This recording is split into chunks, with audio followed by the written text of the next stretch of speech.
रोम रोम भाइयों। हेलो मित्रों, तो આપણે હવાર માં ઉઠી ગયા છે, નાઈ ધોઈને તૈયાર થઈ ગયા છે, નાઈ તો ટાઈટ લાગતી હતી, જર્સી પહેરી લીધી છે અને નીકળી ગયા છે આપણે સીધા કામ ઉપર. કૂતરાઓની મોજ મસ્તી જોઈ લીધી. ક્યાં ગઈ આપણી ગાડી, ક્યાં ગઈ ગાડી? હા, આ પડી. તો ફાઇનલી આપણે આપણી ગાડી લઈને નીકળી ચૂક્યા છે, કેમ કે અમારે જવાનું છે ક્યાં આગળ જો ઓલા ખબર પડી જાય અમને ક્યાં જવાનું છે. અમારે જવાનું હતું નાસ્તો કરવા. ભાઈના ગાંઠિયા જોઈને તો લાગે કે આ ભાઈ જેઠાલાલના ગાંઠિયા મોકલતો હોય છે.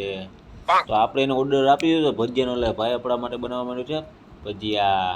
તમારે ખાવા હોય તો આવી જાવ, જોઈ લો ગોટા. ગોટા ભજીયા ખાઈ લઈને આપણે નીકળી ગયા સીધા કેસમાં. કેસ આવ્યો હતો એક ગામનો, આપણે ત્યાં જતા હતા, ઇમરજન્સી કેસ હતો બકરીનો. આપણે નીકળી ગયા છે કેસમાં. વિડીયોમાં એન્ડ સુધી બધા રહેજો, મજા આવશે જોવાની. આપણે થોડાક આગળ આવ્યા તો આ ભાઈ મેં જોયું આખા ખેતરમાં ઝૂંપડા બનાવીને ખાઈએ, એલ્યુમિનિયમ ને કાચના. अच्छा हमको सिखा रिया है। ફાઇનલી આપણે પહોંચી ગયા હે એનિમલ પાસે. ડૉક્ટર સાહેબ કરે છે ટ્રીટમેન્ટ. चलो भाई देखो ડૉક્ટર સાહેબે ટ્રીટમેન્ટ કરી લીધી ને આપણે નીકળી ગયા પાછા બીજા ગામ જવા માટે. જોયો નદીનો નજારો આવ્યો એટલે આપણે ઓલું યાદ આવ્યું, फटाफट डुबकी लगा लो एकदम। આ ભાઈએ પંખો પીટ કરી લીધો અને સોલારે પી લીધો. વાહ ભાઈ વાહ. મને દેખાણું બે બાજુ બાવાનું જંગલ એટલે મેં સીધો ચાલુ કરી દો મોબાઈલ. મેં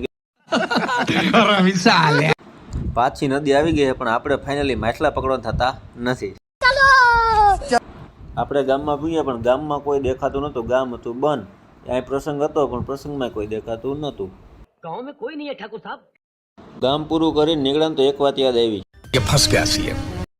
પછીના ગામ માટે જવાનો રસ્તો આગળ હતો ને ભાઈ, ઓહો, એક બાજુ નદી અને એક બાજુ રસ્તો નદીને કાંઠે જ. એટલી મજા આવી ને કે વાત ન પૂછો. વાહ ક્યા સીન હે.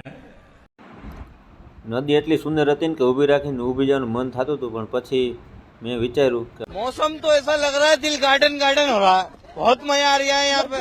જેટલો રોડનો અને એનો આનંદ લીધો ને એટલી જ ગાડીમાં મોજ કરવી પડી ભાઈ. भारी मिस्टेक हो गया सर, एकदम ब्लंडर हो गया। ફાઇનલી ગાડી પાર કરીને આપણી ગાડી ચડી ગઈ છે રોડે. હવે રાણાનો ઘોડો ઉપડી ગયો, ઊભો ન રહે યાર.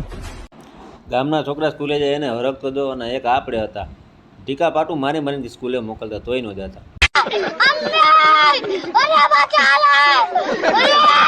ગામ કેવું હોય સરસ, પણ સરસ ગામ હોય કે ના હોય. અમારા આ ભાઈને જો, બાબુ તું મેસે પ્યાર કરતી કે નહીં?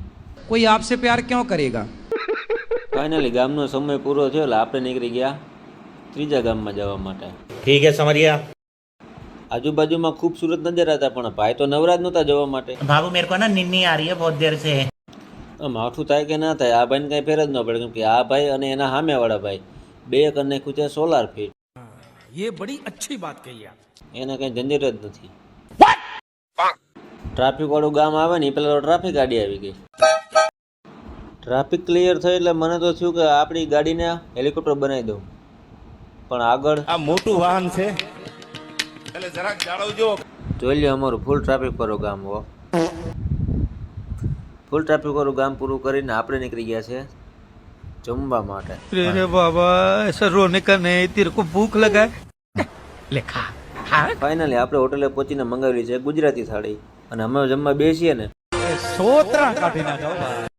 તો હવે અમે બે જમીને નીકળી ગયા છે સિદ્ધસર જવા માટે. ત્યાંનો એક કેસ છે તે પતાવશું.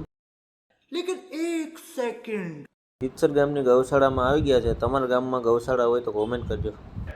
વાહ ક્યા સીન હે. ગૌશાળાની બહાર નીકળ્યા તો એવું સંકુલનું ગ્રાઉન્ડ અને સંકુલ સ્કૂલનો ગેટ. ગેટની આજુબાજુનું વાતાવરણ જોઈને લાગ્યું કે અમે તો લોકો ફોરેનમાં હોય. भाई साहब कुछ ज्यादा नहीं हो गया ये? मतलब कुछ भी। સંકુલેથી નીકળીને તો સામે જ છે ઉમિયા માતાજીનું મંદિર. તો અમે લોકો જાય છે ત્યાં દર્શનાર્થે. આપણી ગાડીને આપણે સાઈડમાં પાર્ક કરી દીધી છે. ये बड़ी अच्छी बात कही आप। તમને લોકોને નદી બતાવી દઉં, ગેટ બતાવી દઉં અને અંદરનું વ્યૂ હવે બતાવીશ.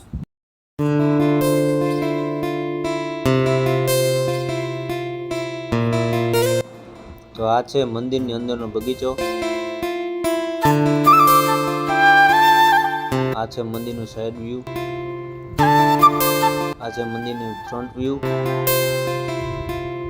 આ છે ઉમિયા માતાજીનું મંદિર.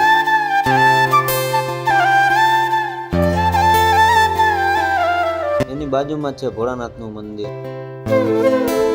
તમે સવારનો આ વ્યૂ જો કેટલું સુંદર છે, અદ્ભુત અદ્ભુત. મંદિર થોડાક આગળ આવે ને તો આવે છે ચિડિયાઘર. અહીંયા પોપટો એની મોજ લૂંટાતા એને જોઈને આપને મોજ પડી ગઈ હો. મોતી વીણતા હંસલાને જોઈને મને કહેવાનું મન થયું.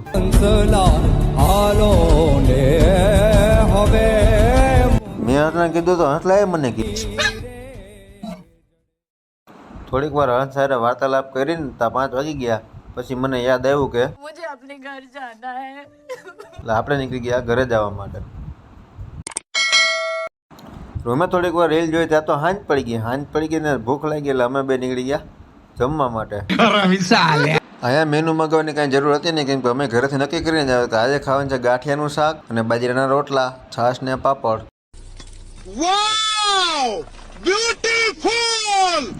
તો ફાઇનલી પેટનો ખાડો પૂરીને અમે લોકો પાછા નીકળી ગયા રૂમે જવા માટે. A few moments later. અમે આવીને આ ભાઈની વિકેટ તો પડી ગઈ છે. હવે મારી વિકેટ પડી પહેલાં તમે વિડીયોને લાઈક કરી દો, ચેનલને સબસ્ક્રાઈબ કરી દો. બાય, મળીએ નવા વ્લોગમાં.